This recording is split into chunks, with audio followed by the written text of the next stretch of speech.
Ellen, welcome to The World Today. I'm Millicent Walker. First, the headlines.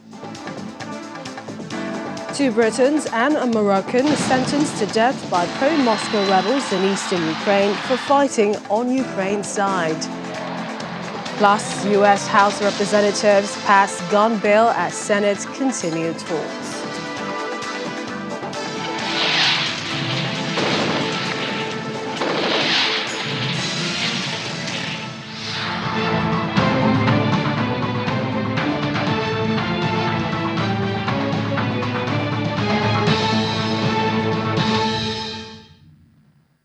Two Britons, Aidan Aslin and Sean Piner, have been sentenced to death alongside Moroccan national Sadoun Brahim. They appeared in a court in the self-proclaimed Donetsk People's Republic held by pro-Russian rebels. Both British men were serving members of Ukraine's armed force. The UK government, however, said it is deeply concerned by the death sentences handed to the Britons. According to Downing Street, "We have said continually that prisoners of war shouldn't be exploited for political purposes. Under the Geneva Convention, prisoners of war are entitled to combatant immunity and they should not be prosecuted for participation in hostilities." Foreign Secretary Lee Strauss said the court verdict was a sham judgment with absolutely no legitimacy. Aslin, 28, and Piner, 48, and Moroccan national Brahim have been found guilty of being mercenaries and taking action towards violent seizure of power. And as the Russia-Ukraine war enters its 106th day, let's take a look at other developments. Russian forces control most of the strategic city of Severodonetsk, we hear, and are heavily shelling the twin city of Lysychansk, causing major damage. Ukraine's President Volodymyr Zelensky said the fight for Severodonetsk was a very brutal battle, very tough, perhaps one of the most difficult throughout this war, and said it is where the fate of Donbass region is being decided now. Meanwhile, in Mariupol, a mayoral aide in the city says 50 to 100 bodies have been found in many of the devastated high-rise buildings that are being searched, calling it an endless caravan of death. Mrs. Zelensky said that Russia will not join negotiations to end the war at present because Russia can still feel its power. Russia, however, has claimed that Ukraine had suffered heavy personnel losses in Donbass and is recruiting more foreign mercenaries, while Ukraine's side, the situation on the front lines of the ongoing conflict had not changed much. Russian Defense Ministry spokesman Igor Kanashenkov said that more than 300 armed Ukrainian fighters were killed in the 3-day fighting in Severodonetsk in Donetsk alone. On the same day, Russian Foreign Ministry spokeswoman Maria Zakharova said to replenish personnel, Ukraine is hiring more international mercenaries. According to data from Russian Defense Ministry, more than 6,500 mercenaries from countries including the United States, Britain, Israel, Poland, Canada, and the Czech Republic had arrived in Ukraine, and the number had almost halved by early June. Zakharova said U.S. private military companies had played a part in hiring the mercenaries for Ukraine, with the targeted recruits including refugees and members of extremist groups from Afghanistan. According to a report of Ukraine State's news agency, Ukrainian President Volodymyr Zelensky said in a video speech that the situation on the front lines had not indeed changed very much. He said Russia is deploying more troops to the Donbass and Kherson regions. Well, staying with Moscow, the Kremlin said it does not expect Gazprom to cut gas supplies to any more European customers, adding that its scheme to make buyers pay for their gas in Russian rubles was functioning as intended. Gazprom has cut supplies to some European countries for refusing to cooperate with the new payment system set up in response to Western sanctions. Kremlin spokesperson Dmitry Peskov also said that no agreement had been reached with Turkey on exporting Ukrainian grain shipments across the Black Sea, and that work was still continuing. Turkey has been pushing for an agreement between Russia and Ukraine on a plan to resume grain exports from Ukrainian ports, although prospects for a deal currently looks dim, with each side blaming the other for disrupting global food supplies. Well, to talk more about the situation in Ukraine, VOA's Anna Chernikova joins us right now from Kyiv. Hi, Anna, it's good to see you. What's the latest on Severodonetsk? Good evening. Situation remains extremely difficult.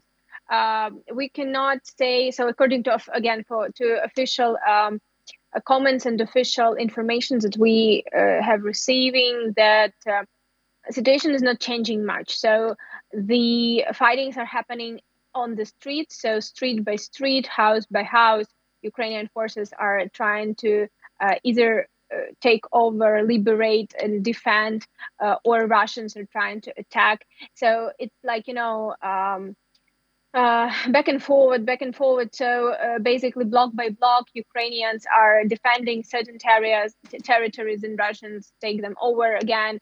And this is just street fightings which are happening. In his latest speech, President Zelensky said that this is. This battle will basically determine the fate of the east of Ukraine, and of course, everyone understands that it's extremely important city, extremely important, location for the army. We know that most of the city is under Russian control, but again, no advances for the past couple of days. However, Ukrainian officials were saying that they are expecting a certain strengthening of the Russian forces, and they were expecting another huge assault. It didn't happen yet, so we'll see. Maybe it will happen a bit later, or it will not happen. But for the moment, unfortunately, city is just turning into ruins. Russian forces just destroy all the civilian objects they basically have on their way. They don't really try to keep civilian areas. And unfortunately, we can say that situation is, in terms of all these damages, similar to Mariupol. Ukrainian forces still control the industrial part of the city. It's industrial part of the Azot plant, chemical plant, and I would say this is something like 20, maybe 25% of the city.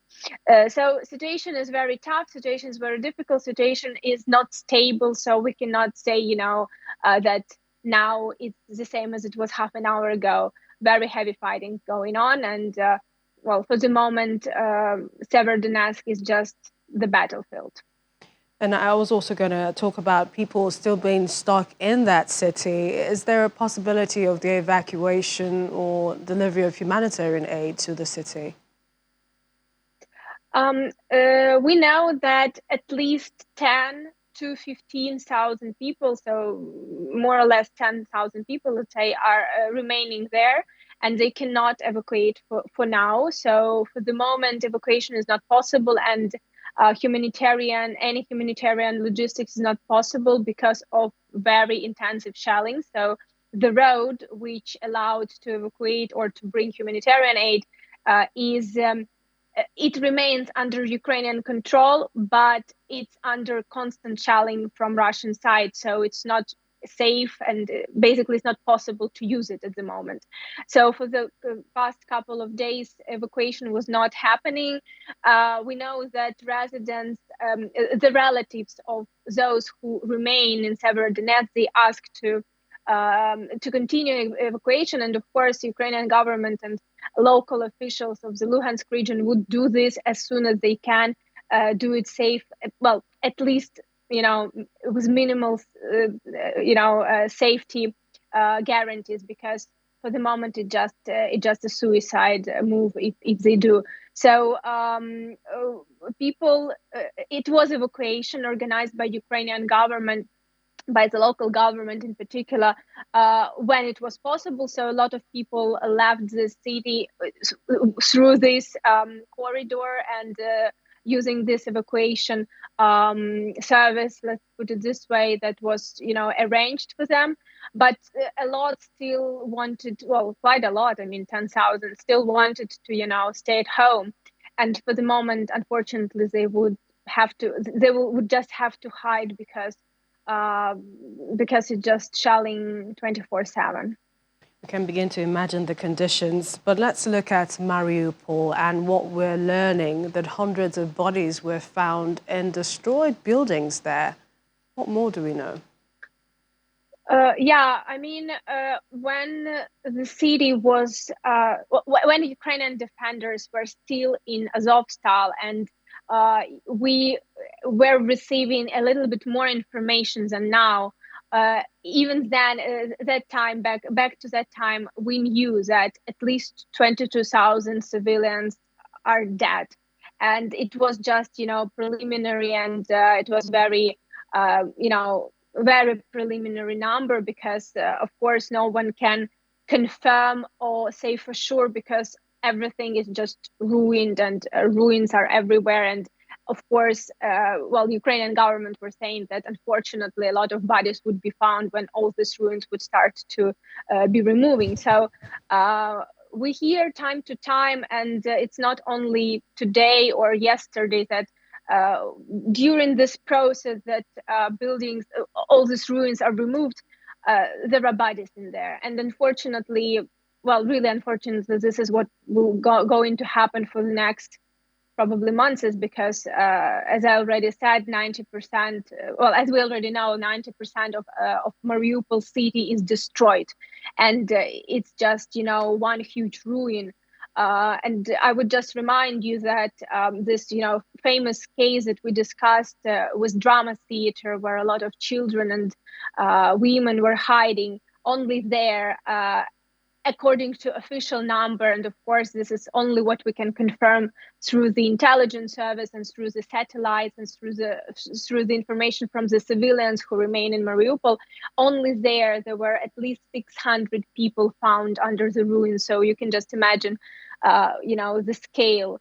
And yes, unfortunately, as I already said, this would continue for now.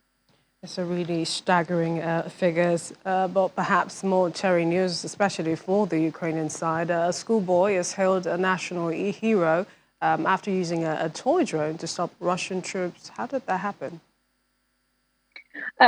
This story comes up now. Actually, it happened a couple of months ago. So when Russian forces were still trying to get to Kiev, and it happened in one of the areas, Kiev areas, Kiev region areas.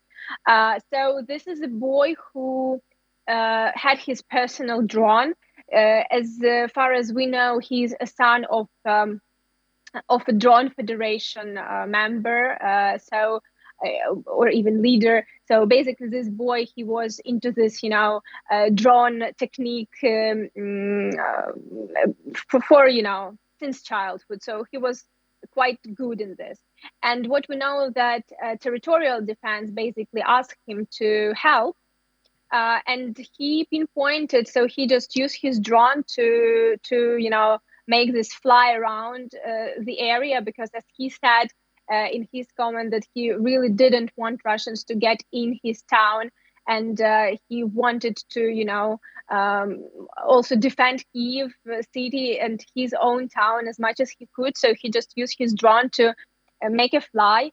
And when he did it, he saw the convoy, the Russian military convoy. He pinpointed their location, transferred it to the armed forces, and the armed forces of Ukraine destroyed it. So this is basically the story. And yes, he's our little hero, another one. Wonderful to hear. But is it also true that Russian forces left a message, a sort of "I'm sorry" message for pupils at a school north of Kiev, and this is after withdrawing from the region last month? This is what was found out in one of the areas, yes, in next to Kiev. So basically, this was one of the battlefields. Quite difficult, area in terms of the fightings, and this school is basically almost completely destroyed. Really, very bad damages. I mean, we can see, like some parts of the walls are just removed. Just destroyed, and they're not there anymore. So basically, this school would need a complete restoration. And inside of one of the classrooms, we really see as the message, basically, we are sorry to leave this mess. And we hope that you guys would basically would grow up and become, like medical workers, engineers, and on and so forth. So basically, this kind of message, well, it's really, quite Ironic. yeah, I mean, this is true. I mean, quite an ironic and very, huge contrast, because you see the ruins of the school, you see and hear all these stories, you just experience all these stories that Russian army is destroying schools, destroying cultural centers, destroying museums, churches, I mean, burning down Ukrainian books, and then this kind of message as well. Maybe it's ironic, maybe these people really wanted to leave something like that, but to me it looks a bit ironic, because I mean, they just destroyed the school. And talking about grains, I mean, has there been any agreement reached? Turkey is trying to weigh in. Africa has also tried on the Ukrainian grain exports between the Black Sea, Russia, and Ukraine. Well, we know that yesterday it was a meeting of Mr. Lavrov with Turkish side. We know that Ukrainian representatives were not there, so we only know that there is official reaction. Basically, according to Mr. Lavrov, he said that Russia is absolutely fine, and Russia is not basically seen any problem of allowing the export of the grains. So this is kind of what he announced. Basically, what was under the discussion, that Russia would allow these grains to get out, and Russia wants Ukraine to demine this territory, the port. So the official reaction of this negotiation of Turkey and Russia that happened yesterday, in short, is like, well, Ukraine do not trust Russia, and this is what the Ministry of Foreign Affairs said. Ministry of Foreign Affairs of Ukraine also mentioned that, well, taking into consideration that Russia started this war, unprovoked war, and that because of Russia, basically, these grains are still in the port and could not be exported normally. Ukraine, of course, is very interested in going through and going forward and let these grains out. But Ukraine would not trust Russia. And to do the exports, Ukraine wants guarantees, military guarantees from the partners. So basically military control of the area by third countries who would, well, by using their Navy forces to, for defense and for, well, control defense, and also Ukrainians would ask for defense equipment, Navy, again, for the Navy area to. Oh, there, we seem to have lost Anna there. VOA's correspondent joining us from Kyiv, and staying with what Anna has been talking about. Let's go to this story about the cost of living crisis haunting the world. It says surging prices on food, energy and fertilizer amid the Russian-Ukraine conflict. This according to a United Nations report. It says the Global Crisis Response Group issued its second report on the impact of the war in Ukraine on food, fuel and finance sectors, indicating that under the impact of COVID-19, warfare and climate change, about 1.6 billion people from 94 countries are facing food, energy or financial crisis. It says three-quarters among them live in countries extremely susceptible to such crises. The UN Secretary General, Antonio Guterres, said that 3 months into the armed crisis, food prices are at near record highs. Fertilizer prices have more than doubled. Not a single country can escape from the living cost crisis, he stressed. Mr. Guterres urged all sides to look for a peaceful solution to the ongoing Russian-Ukraine conflict. Still stockpiles that could be released, and the OPEC decided to increase their production. Yes, that will also relieve some of the pressures on the market.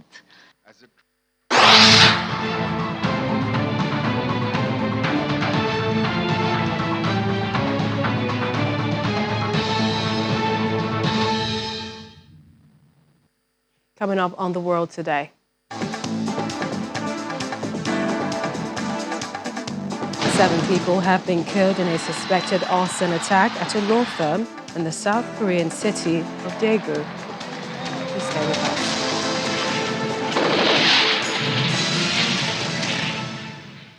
Welcome back. Prime Minister Boris Johnson has warned Britain on that there was no quick fix to the instability prompted by Russia's invasion of Ukraine, but that the economic consequences of the war would abate over time.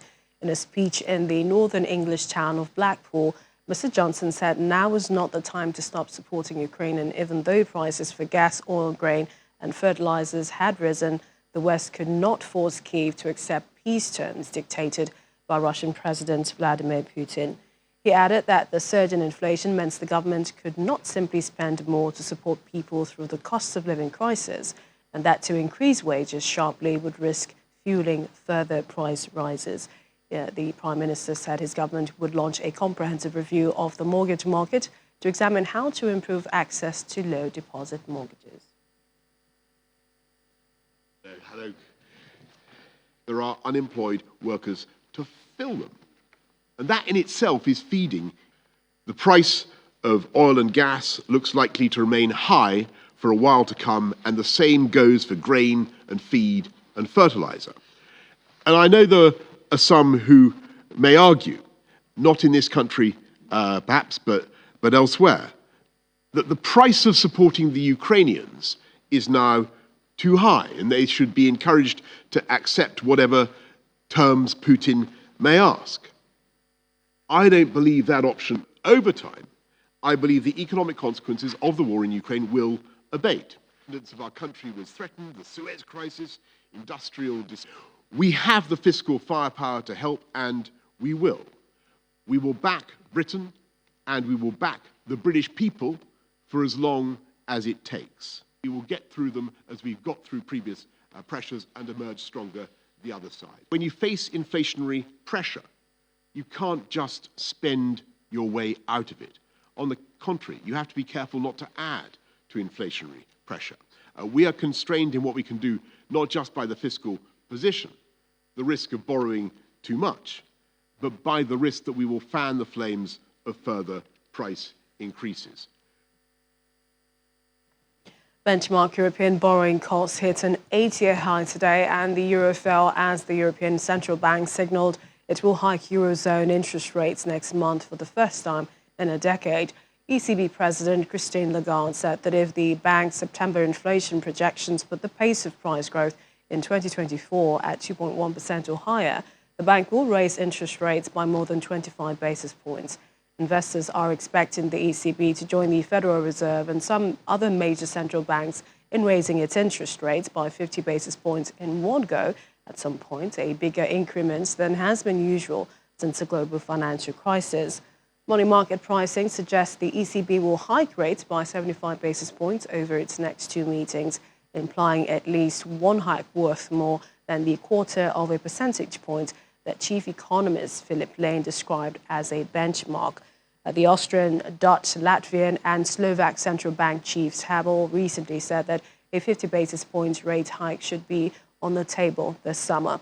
While the central bank governors of Italy and Spain, 2 of the Eurozone's most indebted countries, have struck a more cautious tone, calling for gradual increases.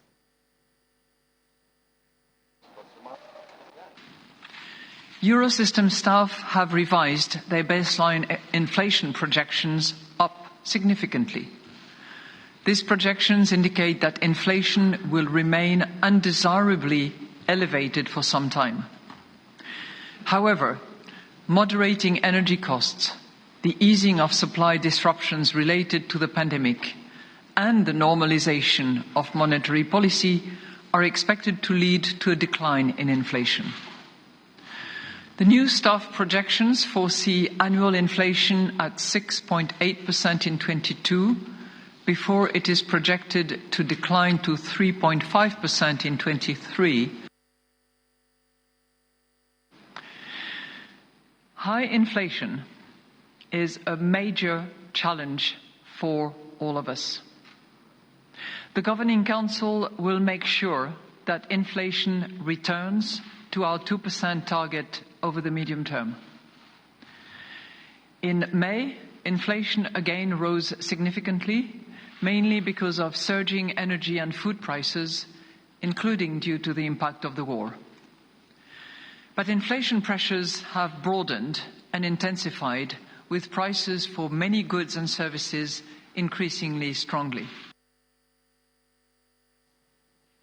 And to the United States, where President Joe Biden has announced a proposed new U.S. economic partnership with Latin America aimed at countering China's growing clout, as he kicked off a regional summit marked by discord and snubs over the guest list. Hosting the Summit of the Americas in Los Angeles, Mr. Biden seeks to assure the assembled leaders about his administration's commitments to the region, despite nagging concerns that Washington at times is still trying to dictate to its poorer southern neighbors. The lineup of visiting heads of state and government in attendance was thinned down to 21 after Mr. Biden excluded Cuba, Venezuela, and Nicaragua, prompting Mexican President Andrés Manuel López Obrador and several other leaders to stay away in protest. The poor. When we invest in strengthening workers and the middle class, the poor have a ladder up, and those at the top do just fine. That's how we can increase opportunity and decrease persistent inequity. We need to break the cycle where marginalized communities are hit the hardest by disasters and have the fewest resources to recover from crises and prepare for the next one. Together, we have to invest in making sure our trade is sustainable and responsible in creating supply chains that are more resilient, more secure, and more sustainable. By working with close friends who share our values, we can make sure that we are not left vulnerable to unexpected shocks while generating economic opportunity for the people in our region. That's what this is all about, responding to basic human desires that we share for dignity, for safety, and for security. And when those basics are absent in one place, that's when people make the desperate decision to seek them elsewhere. So on Friday, we'll also come together to launch the Los Angeles Declaration, a groundbreaking integrated new approach to managing migration and sharing responsibility across the hemisphere. The declaration represents a mutual commitment to invest in regional solutions that enhance stability, increase opportunities for safe and orderly migration through the region, and crack down on criminal and human trafficking who prey on desperate people. And families of victims of gun violence have pleaded with members of U.S. Congress to do more during a hearing that followed a spate of mass shootings across the United States in recent weeks, which has killed dozens. A doctor who saw the bodies of children killed in a Texas elementary school massacre come into his hospital, told members of Congress that they needed to act. The congressional panel is meeting as a bipartisan group of senators negotiates to see if there is any compromise on gun safety that Democrats and Republicans can agree to. To the lawmakers who feel that we do not need stricter gun laws, let me paint a picture for you.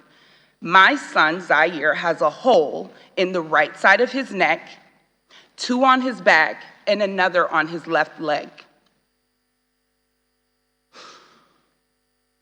caused by an exploding bullet from an AR-15.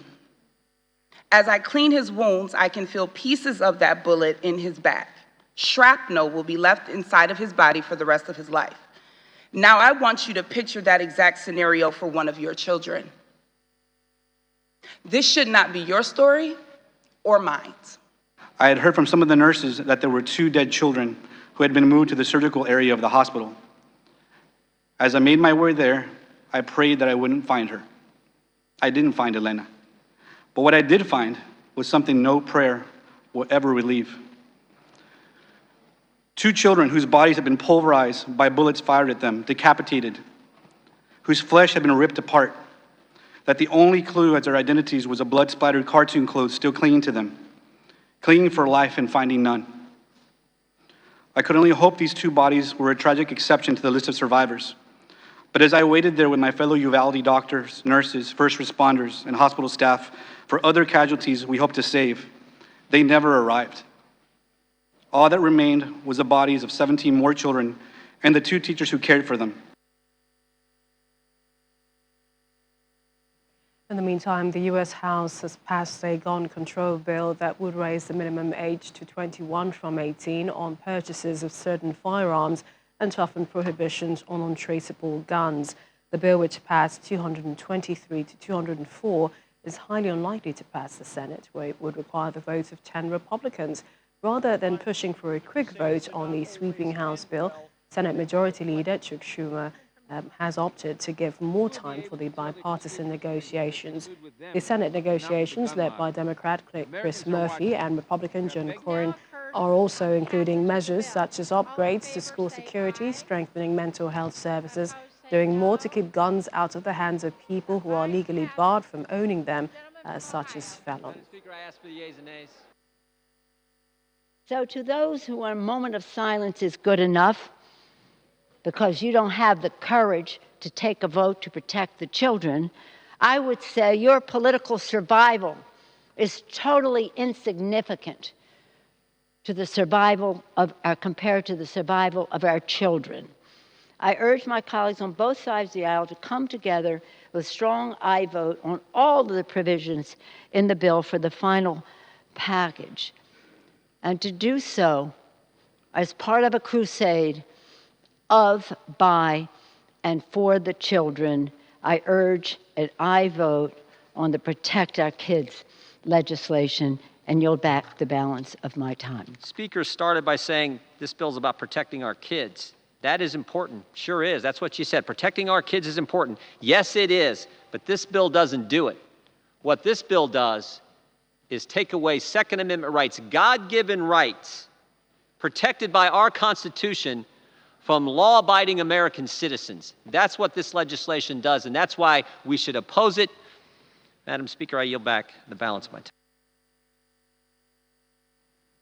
Our Washington, D.C. correspondent Maria Bird joins us now from Washington. Hi, Maria. I mean, it was an emotional, we heard that, pre-recorded, some live testimony before the congressional panel on U.S. gun violence. One can begin to imagine how that must have felt. But we know that there were reactions to that. But looking more at the latest comments from the Democrats and the Republicans, is there really going to be a solution to gun violence in America?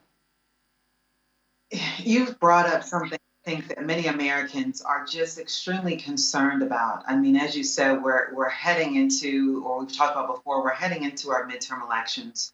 But, you know, the conversation around elections and politics, I think for most Americans is irrelevant.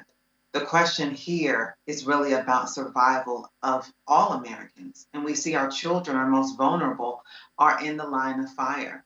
And so, you know, as you look at the Democrats and Republicans, even many people are saying that the Democrats aren't doing enough. And so as we look to see, you know, whether or not it's going to be a political battle, I think the real question, as we saw Matthew McConaughey go to the press conference right there at the White House, stating that this is about the lives of our children, the lives of Americans. This is not about gun laws. And so I think that the request is that anything that can be done should be done to preserve the lives of Americans. And the House of Representatives voting largely to increase the age to buying semi-automatic rifles from 18 to 21. To what extent will that help? And seeing as, I believe, the next House, that's the Senate, will also have to agree for that to pass, right? Yes, that is going to be a major step. I mean, you aired a piece where Representative Jim Jordan said that that's not the solution, is these laws that are in place that could be impacting someone's Second Amendment right. But when did someone's Second Amendment right become more important than the life of someone and someone's lives being taken away? And so we know, and we've seen it time and time again, especially with the school shootings, these individuals are under the age of 21 typically. And so if we're able to raise the gun law, and as someone stated, as some of the reactions stated before, is that if you cannot have a cup of alcohol in the U.S. until the age of 21, why should you be able to buy a gun? And so these unequal kind of rationales around many of the laws that are in place, I think that is going to be tested. And it's going to require the American people, whether or not you're sitting in the independent, Republican, or Democratic side of the House, to speak out and to push for legislative change. And so that, I think, is a real possibility. As you stated, there's about 10 Republicans that will be needed in the Senate to be able to move that forward. But that is going to be on the Democrats, those who are supporting it, and those Republicans in Senate that might have some support for this legislation to really push hard on their legislators, on their fellow congressional members. And Maria, during the day the testimonies came, we understand the Department of Justice announced it will review the much criticized police response to the shooting. What's the latest? Well, the police response as has come out was that it was very delayed, and the police response was not one that was in alignment with what should have been ordered. And so the Department of Justice will now, they have a team of individuals who will go out and exactly look to see what were the actual areas of the accounts that were expressed, what was the reality of what happened during that time, and they'll come out with some sort of report to say what was negligent as a result of the response. The only real benefit out of this, because you can't change what actually happened, is that it will potentially enable the Justice Department to put some more policies in place that could enable police departments in other jurisdictions, and obviously there in Uvalde, Texas, to take respond differently and to take more aggressive action earlier in the process. And so it's really going to be a futuristic approach to it, but it will at least give some insight into where the negligence happened and where the failures in the system occurred. Thank you, Maria. We continue to follow the updates and look to you for the developments in that story and other stories. Thanks again. Let's go over to other stories. Where Nassim Joaquin Garcia, the leader of La Luz del Mundo, has been sentenced in a Los Angeles court to 16 years and 8 months in prison. Garcia pleaded guilty last week to 3 counts of sexually abusing girls from his congregation. His plea deal means his sentence is considerably shorter than the life imprisonment he could have faced had he been found guilty in a trial. His church shared a statement in Spanish on Twitter in which it expressed its continued support for the apostle. The statement alleges that evidence Garcia had been fabricated and that he accepted the plea deal as the best way to protect the church and his family. A demonstration has been held outside the Brazilian embassy in London over the disappearance of a British journalist and indigenous experts in the Amazon. Dom Phillips, a freelancer who has written for The Guardian, The Washington Post, and other publications, and Bruno Pereira, a former senior official with federal indigenous agency FUNAI, went missing in the Amazon jungle on Sunday. Phillips' siblings, Sienna and Gareth Phillips, joined protesters outside the embassy today. Phillips and Pereira had been on a reporting trip in Javari Valley, a remote jungle area that is home to the world's largest number of uncontacted indigenous people, as well as cocaine smuggling gangs and illegal hunters and fishermen. Brazil's government dispatched Navy, Army, and federal police personnel to join the search for the pair in a vast indigenous reserve with an area larger than Austria, but local groups criticized the security forces for taking too long to deploy search teams.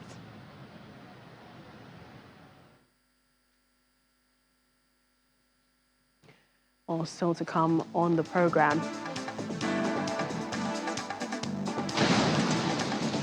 Can magic help protect nature? Well, one woman certainly thinks so. Stay on to find out more. In Paris, airport workers are on strike, asking for better working conditions and a salary increase.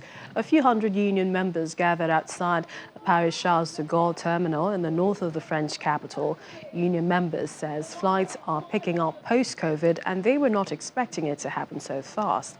Lots of people are set to have left on retirement, for example, and the company is struggling to find new employees.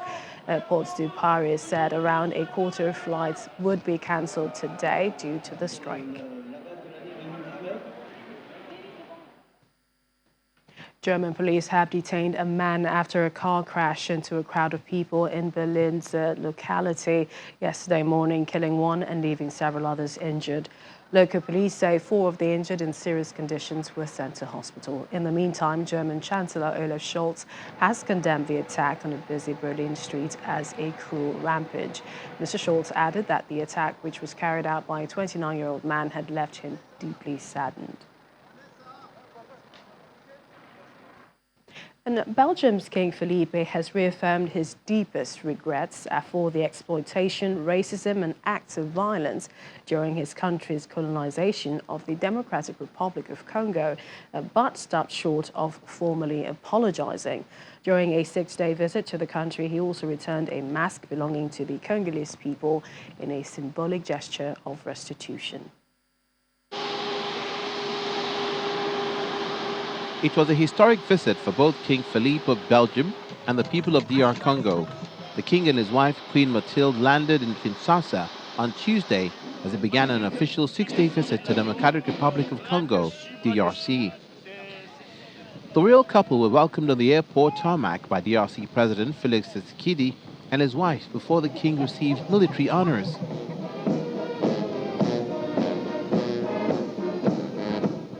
Outside the airport, local residents with banners cheered as they waited to see the Belgian royals.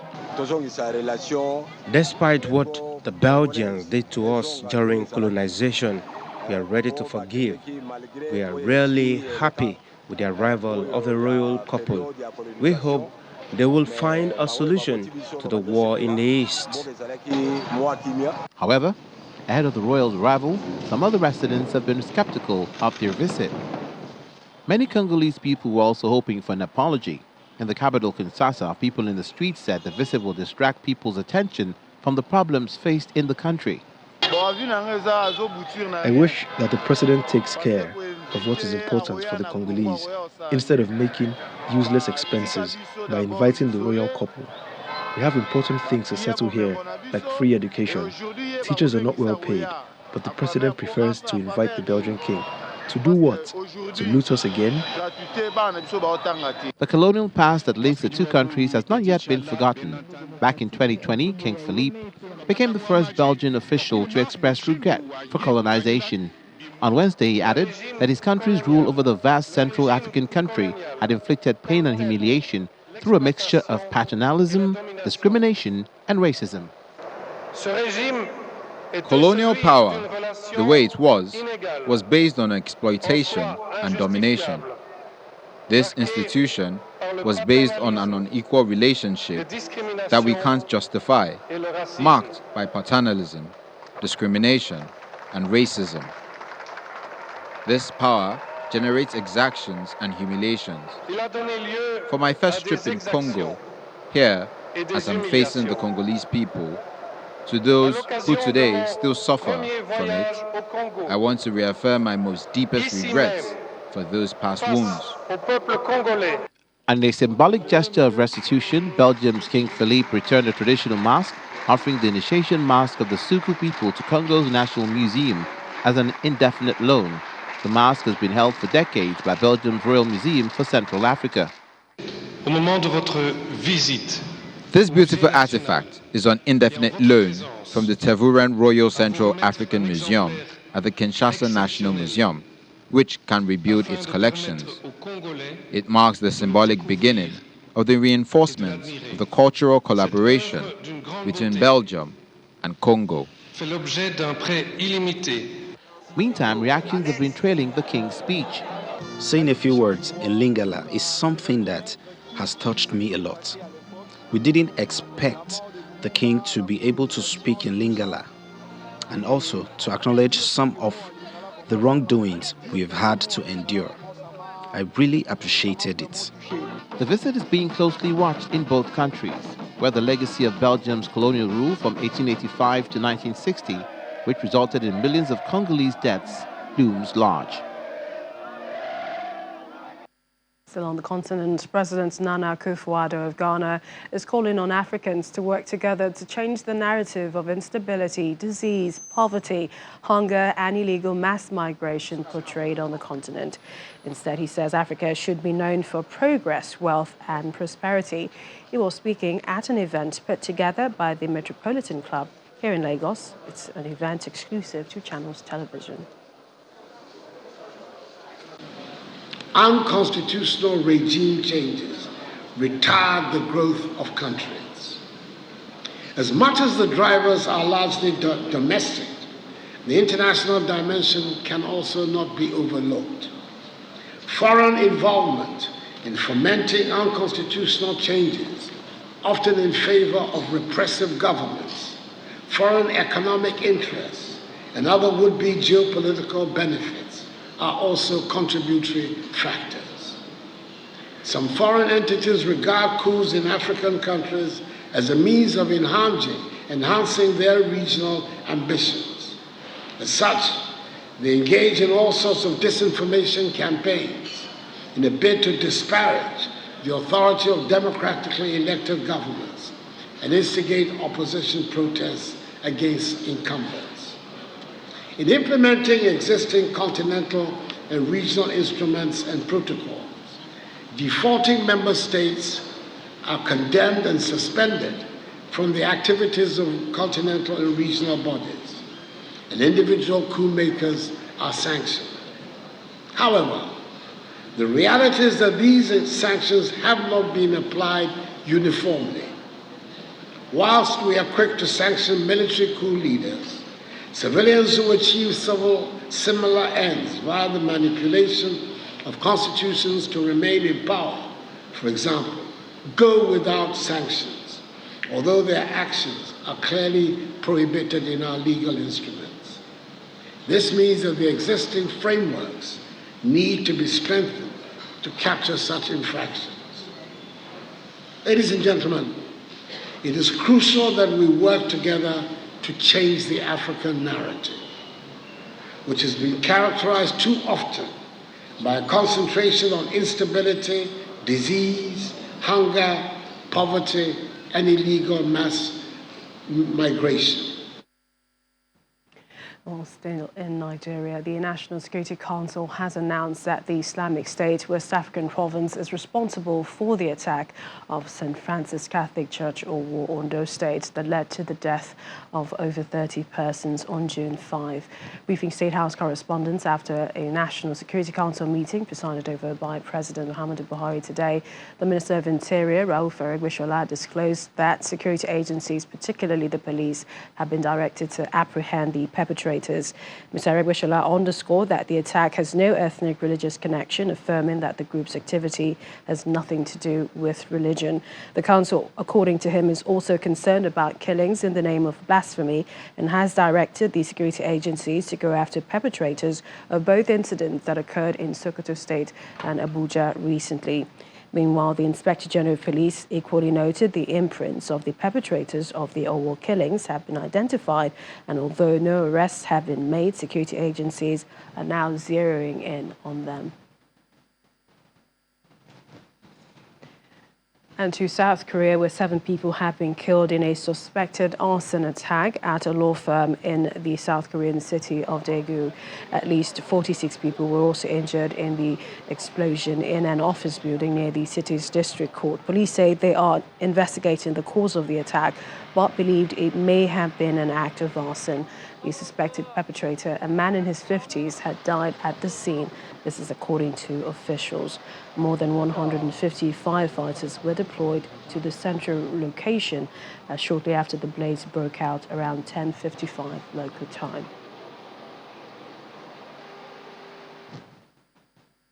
And finally on the program, a trailblazing female magician, Megan Swan, is using her magic tricks to hold a vital message.